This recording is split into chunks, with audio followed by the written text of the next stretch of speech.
Que se passe-t-il lorsqu'on prive la Russie, pays qui a bâti toute son économie sur la politique des oléoducs, de son principal client? Pendant des années, on nous a répété que les sanctions affameraient Moscou, que l'Europe pouvait d'un simple claquement de doigts stopper net les flux financiers. Mais voici la réalité. Le 2 février, il y a quelques semaines à peine, l'embargo total de l'Union européenne sur le gaz naturel liquéfié russe est entré en vigueur. Tolérance zéro. Et à ce moment précis, un phénomène intéressant s'est produit. La Russie n'a pas cédé. Elle n'a pas imploré de revenir. Au lieu de cela, ils ont opéré un revirement si brutal que ce gaz arctique s'est retrouvé non pas en Asie comme prévu, mais aux portes de l'Amérique du Nord, au Mexique. Et voici une statistique qui devrait terrifier les industriels européens. En janvier 2026, juste avant l'embargo, l'Europe achetait encore 93% de la production russe de GNL de Yamal. C'est dire sa dépendance. Et maintenant que cette ressource cherche un nouveau débouché, elle l'a trouvé. Alors, parlons de ce qui s'est réellement passé le 2 février. Ce jour-là, le 20 train de sanctions de l'UE a officiellement fermé la porte au GNL russe. Pendant des décennies, le jeu était simple.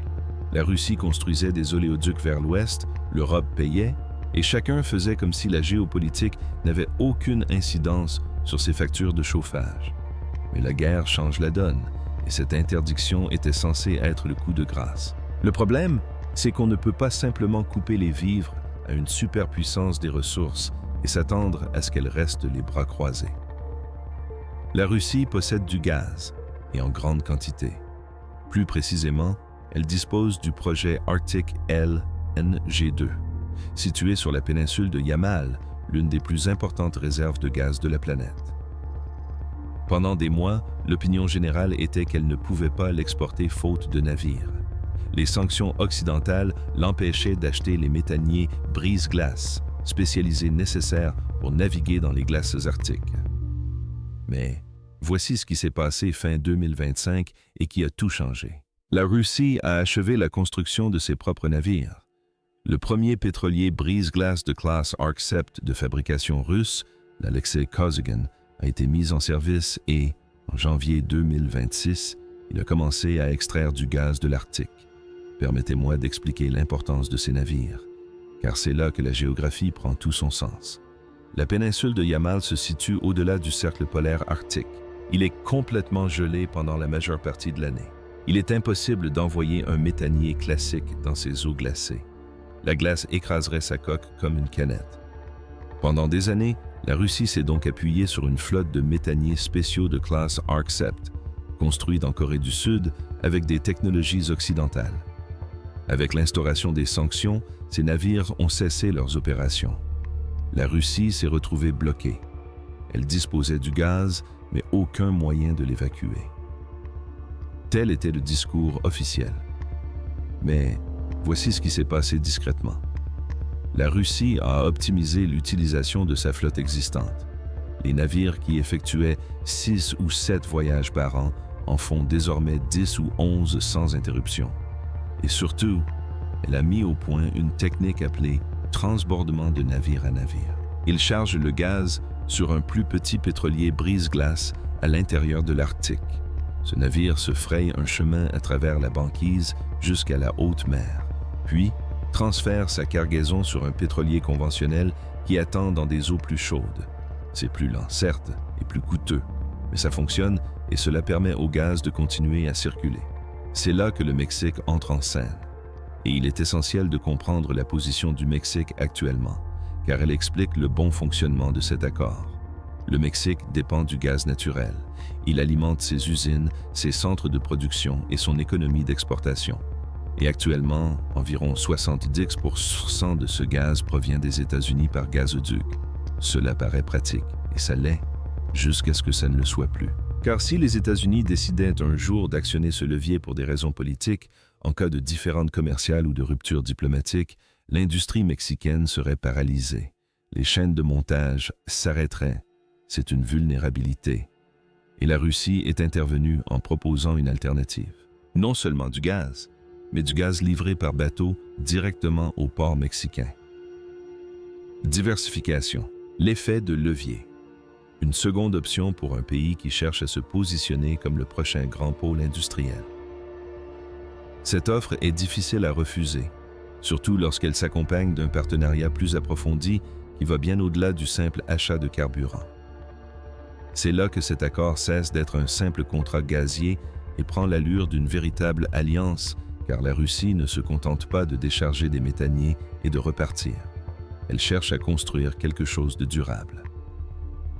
Fin 2025, lors d'une conférence sur l'énergie à Boca del Rio, le représentant commercial russe au Mexique a présenté une offre. Il a déclaré que Moscou souhaitait construire des usines à Veracruz pour fabriquer des équipements pétroliers et gaziers. Il s'agit d'usines produisant des vannes, des pompes et des machines pour l'industrie des hydrocarbures. Veracruz a été choisi pour une raison bien précise. Ports en eau profonde, proximité de la production offshore et infrastructures énergétiques existantes. Et c'est là toute la force de cette offre. Elle est judicieuse. Le Mexique bénéficie d'une production locale, d'emplois et d'un transfert de technologie. La Russie, quant à elle, s'implante en Amérique du Nord, un point d'ancrage difficile à neutraliser par des sanctions. Car une fois ces usines construites, une fois que les travailleurs mexicains utiliseront des équipements de conception russe, cette relation sera consolidée. Les autorités locales ont réagi avec un intérêt prudent. Elles souhaitent des garanties juridiques, le partage de technologies et de véritables emplois, mais la porte est ouverte. Permettez-moi maintenant de faire le lien avec une situation actuelle. Prenons l'exemple des prix de l'électricité durant les 8 premiers jours de 2026. Un écart important s'est creusé entre le Mexique et l'Europe. L'Europe continue d'afficher des prix de l'électricité structurellement plus élevés. Pourquoi? En raison d'une forte dépendance au gaz importé, de l'exposition aux marchés mondiaux du GNL et de coûts marginaux de production plus élevés.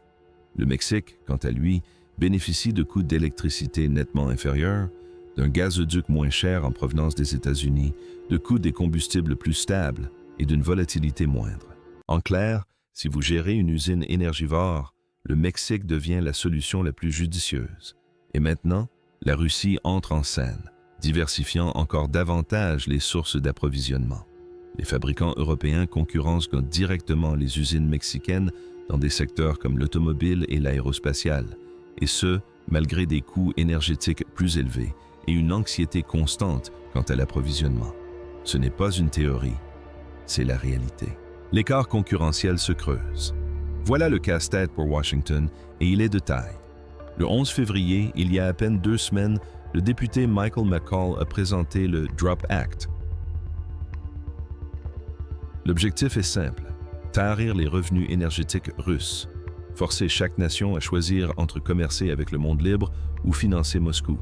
C'est la position officielle. Mais voici la complication. Le lendemain, le 12 février, le Sénat mexicain a autorisé X-9 Navy SEALs américains à mener un exercice d'entraînement avec la marine mexicaine. McCaul lui-même l'a qualifié de priorité absolue. On se retrouve donc face à une réalité paradoxale. D'un côté, les États-Unis légifèrent contre l'énergie russe et poussent le Mexique à choisir son camp. De l'autre, les États-Unis et le Mexique mènent des opérations militaires conjointes, commercent ensemble et partagent une frontière. Si Washington exerce une pression trop forte sur le Mexique concernant ce gaz russe, il risque de pousser son voisin encore plus près de Moscou. S'ils restent silencieux, ils verront la Russie accroître son influence économique dans leur propre hémisphère. C'est un piège diplomatique sans issue. Alors où cela nous mène-t-il? Prenons du recul et observons la situation qui se dessine. Coupée de l'Europe, la Russie construit un nouvel axe énergétique avec le Mexique. Il ne s'agit pas seulement de vendre du gaz, mais aussi de construire des usines à Veracruz, de partager des technologies et de créer un système durable. Le Mexique diversifie son approvisionnement énergétique, qui dépend à 70% des États-Unis. L'Europe subit une hausse des prix de l'électricité et se retrouve face à un concurrent proposant une énergie moins chère. Quant aux États-Unis, ils se retrouvent confrontés à un dilemme à leur frontière sud, qu'aucune sanction ne pourra facilement résoudre. Voici comment les analystes le qualifient aujourd'hui, un rééquilibrage tripartite. Le retour du pétrole iranien. la reprise de la production vénézuélienne. Les flux russes se réorientent. L'ère de la pénurie touche à sa fin. L'abondance s'installe, et avec elle, une redéfinition brutale des rapports de force. L'Europe voulait isoler la Russie. Au lieu de cela, elle a contraint Moscou à trouver un nouvel allié aux portes de l'Amérique. Le gaz continue de circuler. L'argent continue de circuler. Il emprunte simplement un autre chemin. Or, voici la question que personne à Bruxelles n'ose poser ouvertement. Si l'objectif des sanctions était d'isoler la Russie et de tarir ses ressources militaires, et qu'au final, elles ont permis de créer un nouveau pont énergétique vers l'Amérique du Nord, qui a réellement perdu. Car pour l'instant, le gaz continue de circuler. Seule sa destination a changé.